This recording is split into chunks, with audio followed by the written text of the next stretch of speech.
want to talk to you about back pain and the causes and what we can do to help ourselves with back pain.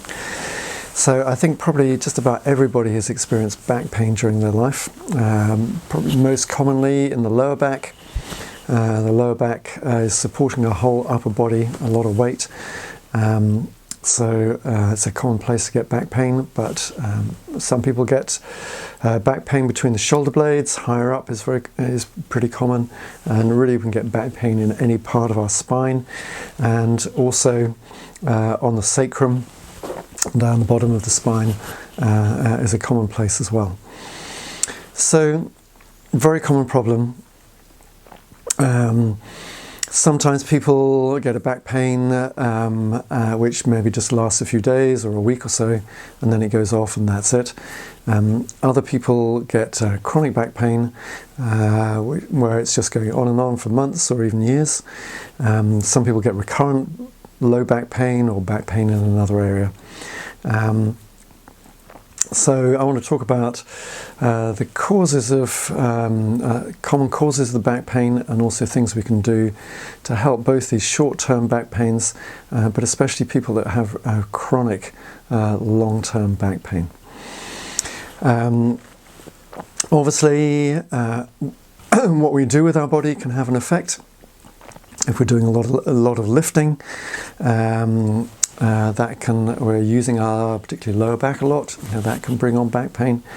If we're making awkward movements, having to hold our body in difficult postures, we can get back pain from building work, plastering, housework, etc. We can repeatedly holding our body in certain postures, difficult postures. So undoubtedly they're external causes of back pain. But what isn't understood so well are the internal causes. Why is it that doing a certain job, one person gets back pain and somebody else doesn't? Why is it that at a certain stage of our life we can do something, and then at another time in our life we find that we can't do it because it's creating back pain? So there must be something changing inside the body. And this is what I find that Oriental medicine has a very good understanding of.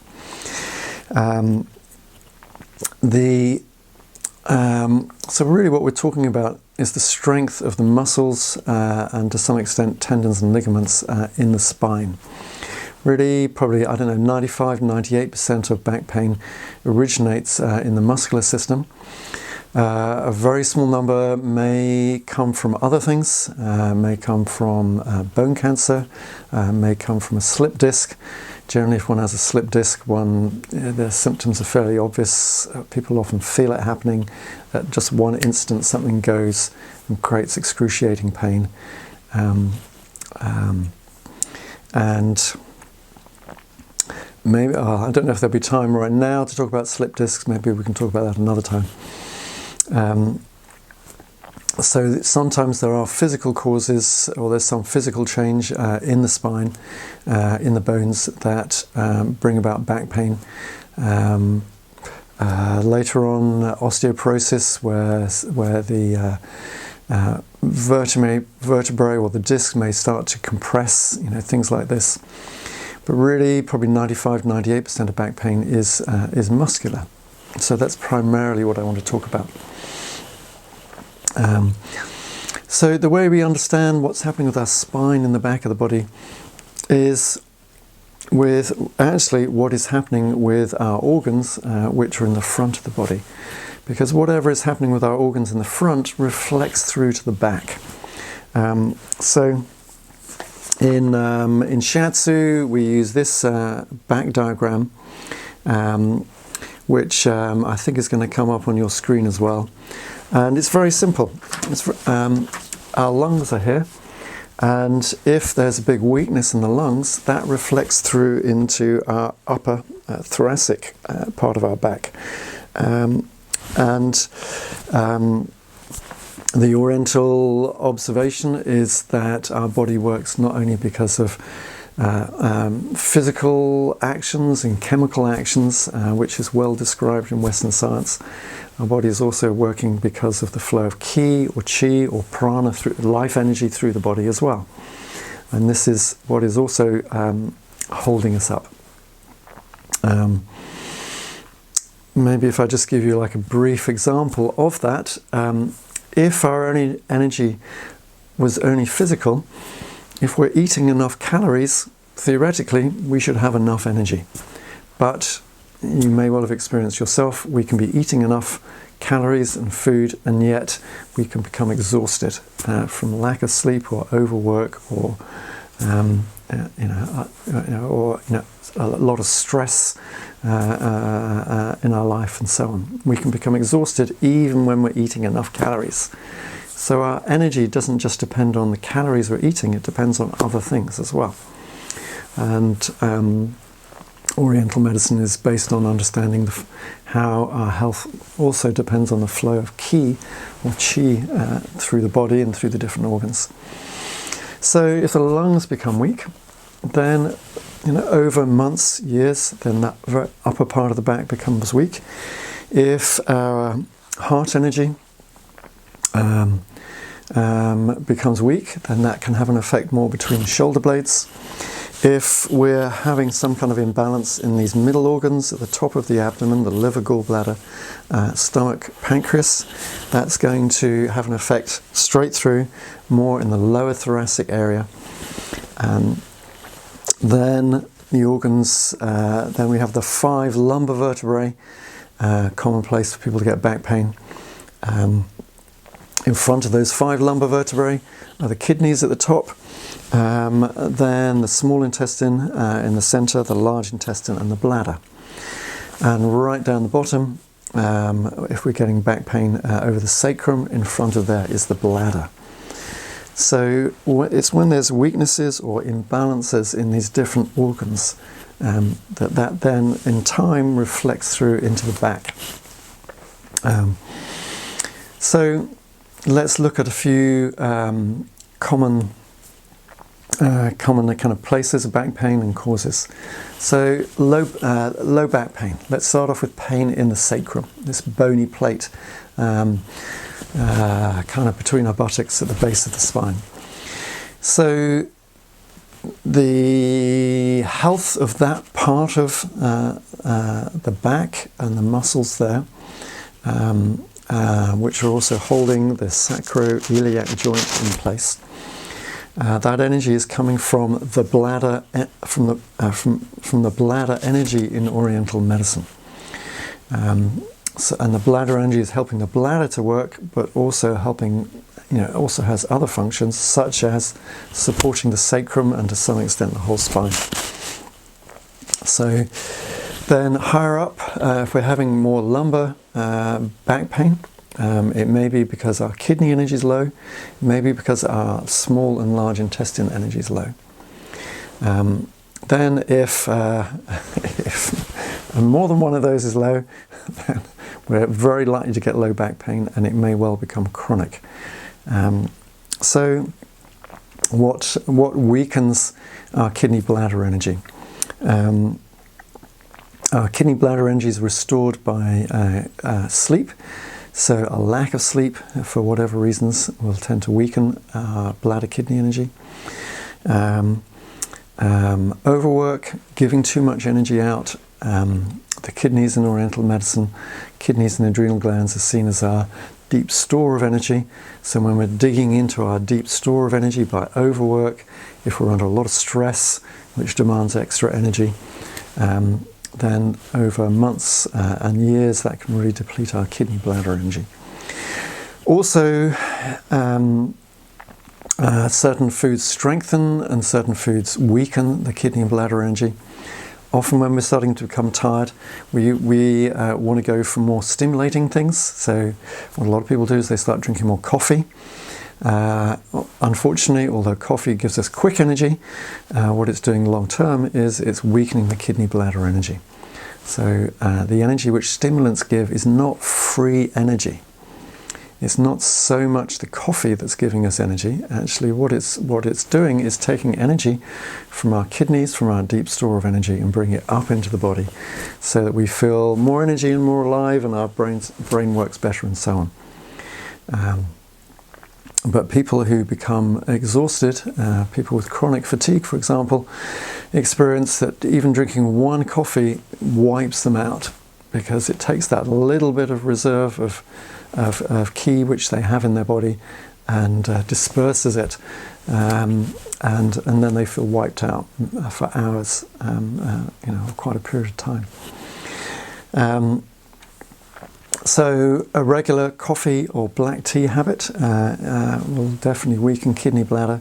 Also sugar, and therefore soft drinks, eating a lot of sweet foods throughout the day, which people think are boosting their energy, but long term is weakening their internal energy. Excess alcohol also weakens our energy. Really a lot of spices, using a bit of spice is fine, but really a lot of spices and a lot of tropical fruits.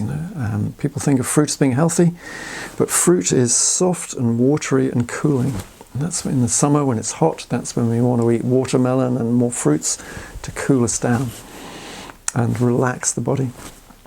But if we overdo fruits, especially during the colder months, then they actually make us colder, and they're taking energy out of the body. So those kind of foods can weaken the kidney bladder energy and therefore weaken the lower back. If we want to strengthen, if you're getting a lot of low back pain, definitely you want to strengthen the kidney bladder energy. So foods like broth soups, so like a vegetable miso soup or shoyu or tamari broth or a herb salt broth soup, preferably with some seaweed in, which provides a lot of minerals, which supports the kidney bladder. Just have 1 or 2 bowls of broth soup every day. If you eat fish, put some fish in it sometimes, will strengthen the kidney energy even more. Also whole grains, beans, root vegetables, longer cooked food. When we cook food a longer time, it actually gets more heat and more qi into the food, which then brings the qi more deep into our body and into our kidneys and bladder.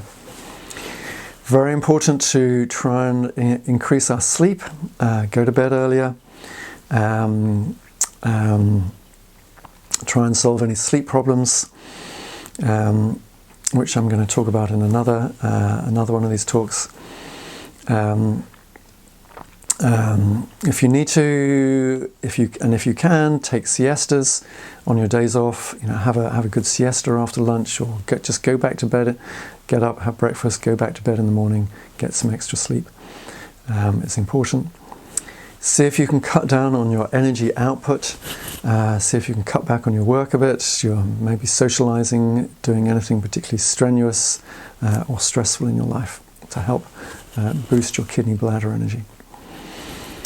And that way, strengthening the energy in the kidney and bladder, gradually the lower back will become stronger.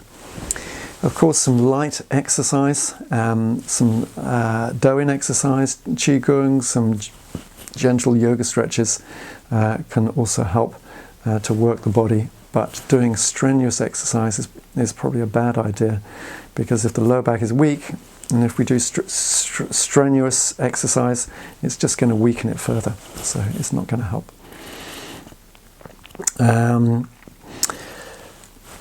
Low back pain also can be contributed to by weakness in the intestines. A lot of different reasons for that. So it can vary from individual to individual, but if I was going to pick one cause, I would say a modern, refined, high sugar diet is one of the most weakening things for the small and large intestine. Eating breakfast cereals, white bread, a lot of sugary cakes and sweets, and again coffee to some extent, a lack of fibre in the food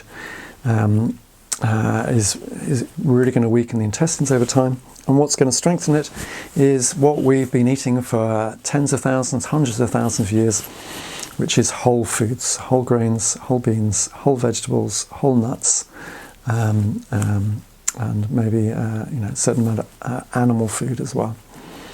Those are the kind of foods which are really going to strengthen our intestines.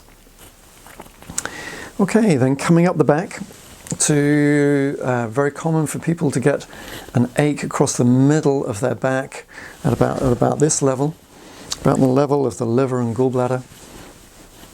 Most commonly, what you may find if you have a backache there is a lot of tension in that part of the back, and that can come about because we're holding a lot of tension in our liver and solar plexus in these middle organs. So it's kind of different in different parts of the back. The most common cause of low back pain is a lack of energy. And then the lower back can feel empty, cold, weak. The muscles may feel very soft, but what can also happen is that because our body intelligence knows that it's so important to keep the spine straight, what can happen if there's a weakness around the spine is that the body creates a chronic tension in those lower back muscles, which is then part of the back pain. This tension can feel like the muscles become like a solid, hard plank.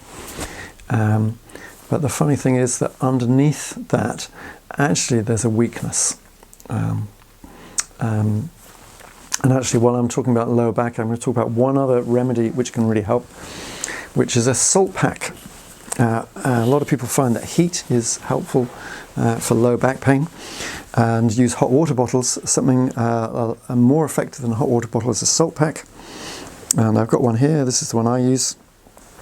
Basically, it's using coarse sea salt, not the normal fine sea salt used in cooking, but coarse sea salt, because it doesn't break up so much.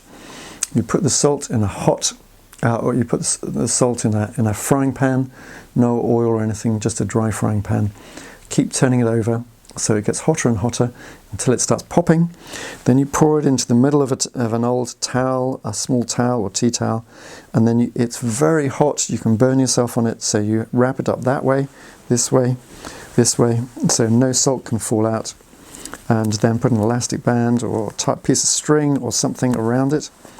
And I've got a bit of a hole in my salt pack. It tends to happen with time. You gradually burn through your towel. So use an old towel. But this side is then really hot. You don't put it straight on the skin. You put it, on your body. It can be too hot. If it's too hot, put another layer of, put another towel or something between you and the salt pack, and then find a good position for the salt pack. Put a thick towel or a duvet or something over it to keep the heat in, and this creates a really deep heat which goes into the back. Heat is a form of ki or energy, and it really helps nourish the back and can feel really, really good. I love salt packs for odd times when I get aches and pains and things. So that's for the lower back, to get more energy in. In this middle part of the back, most commonly, the problem is too much energy. There's too much tension, because this is a very common place that we hold tension in the body. Again, for a variety of reasons. One is in macrobiotics we'd call more yang foods which bring energy into the body strongly, but if we overeat them, then they bring in too much energy and create a lot of tension. So foods which bring energy into the body, which warm us and energize us more mildly, are things like whole grains, well-cooked beans, soups, stews, root vegetables, etc. Also fish. Foods which are more yang, which bring more energy into the body, are meat, chicken, eggs, cheese. And when we're eating a lot of these, it may seem like a good idea because we're bringing lots of energy into the body, and we all want energy, but it's too much, and then what it creates is chronic tension, maybe in the external muscles, and also inside the body. and then that energy is not moving. It's not giving us life energy. It's not allowing us to move and do things. It's just getting stuck. And that stuck energy then starts creating problems, including tension in the internal organs and in the external muscles. So when there's a lot of tension in this part of the body, then we can get a chronic middle back tension. If you look at people with this lying down on their front, often you'll see that the middle back is quite raised, and the muscles feel quite tense and hard. Not so much plank-like as in the lower back, but just raised and tense. So how can we help? So first of all, cutting down on those on the meat, eggs, cheese, chicken. Eating a more balanced plant-based diet, more of a macrobiotic diet, can help a lot.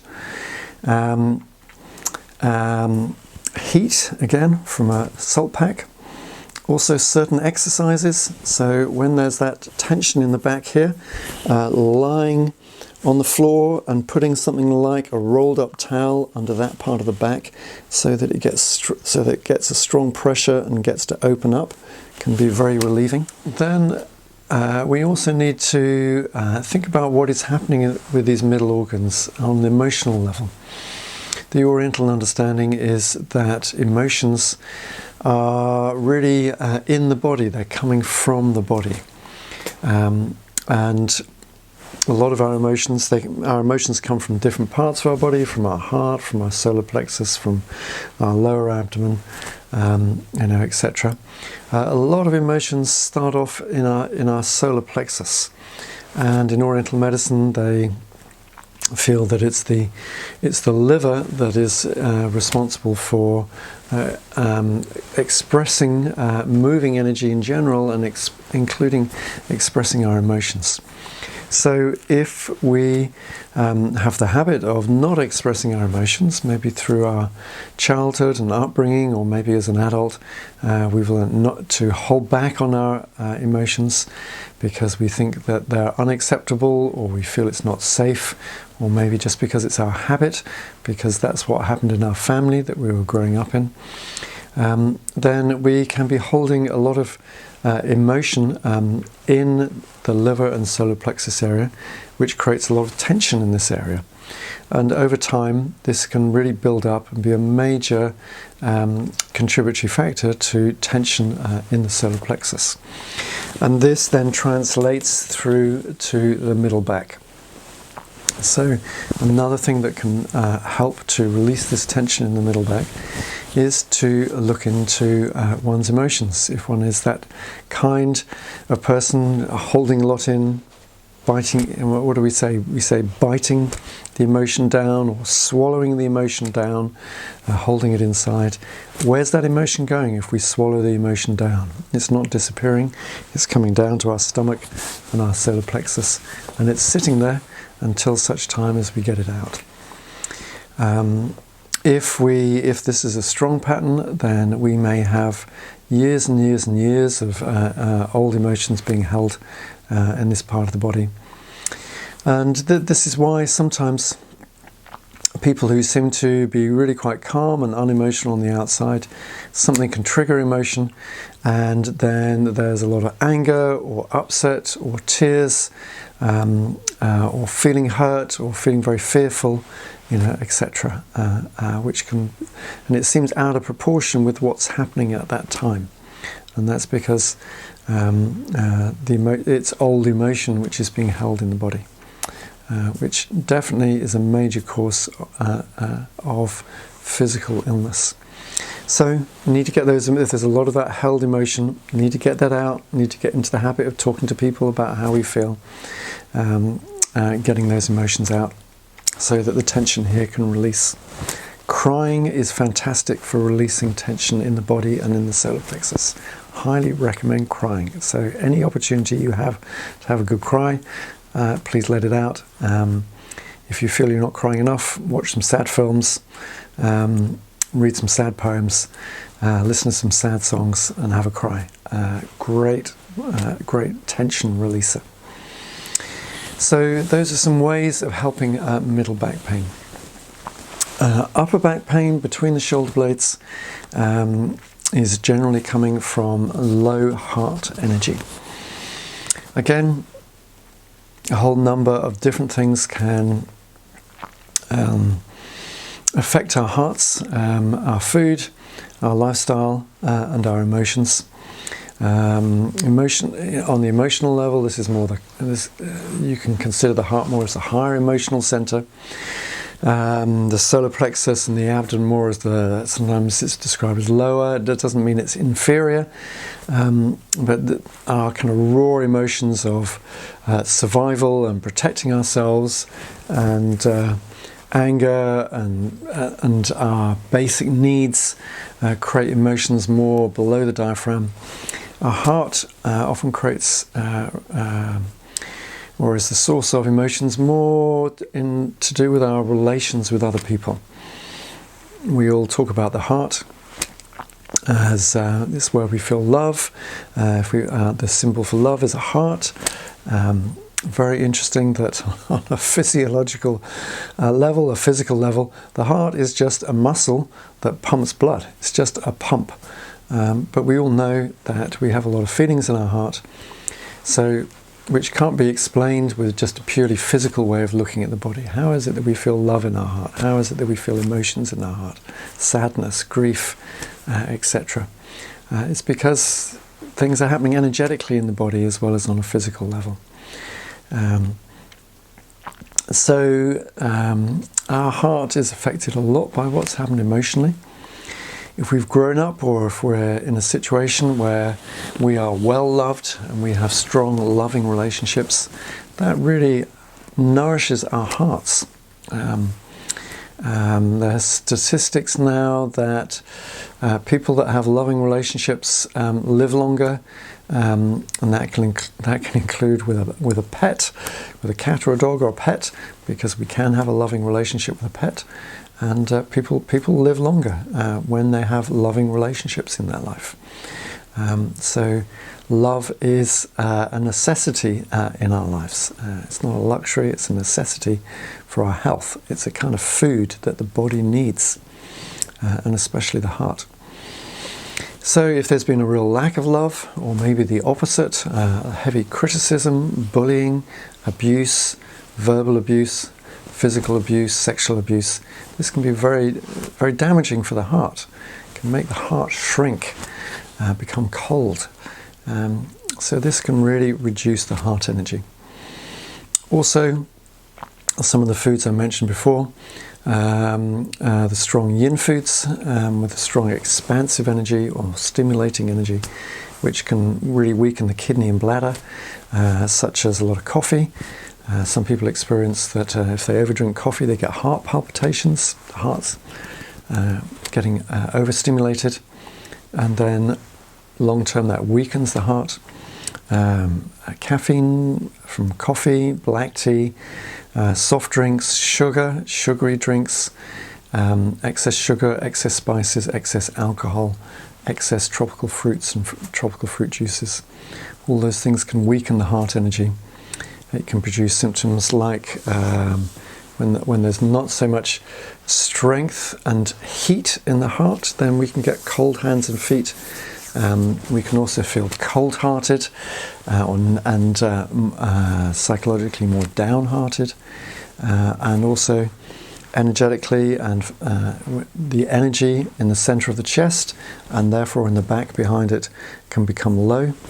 The muscles in the back become weaker. Again, that can result in a curvature in the upper back, and it can seem like there's extra energy because it looks full, but actually that curvature is because of the weakness. So if there's weakness in the chest, then often our posture becomes like this. It's like we're protecting our chest. There's not enough energy to really open the chest. So actually, the back pain is more really coming from what's happening in the front of the body.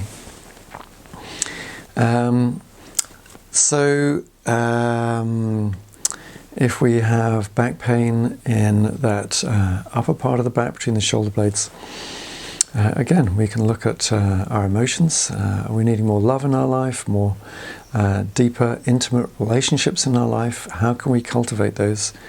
Are we needing more emotional support in our lives, more loving support? Do we need to make some changes in our diet?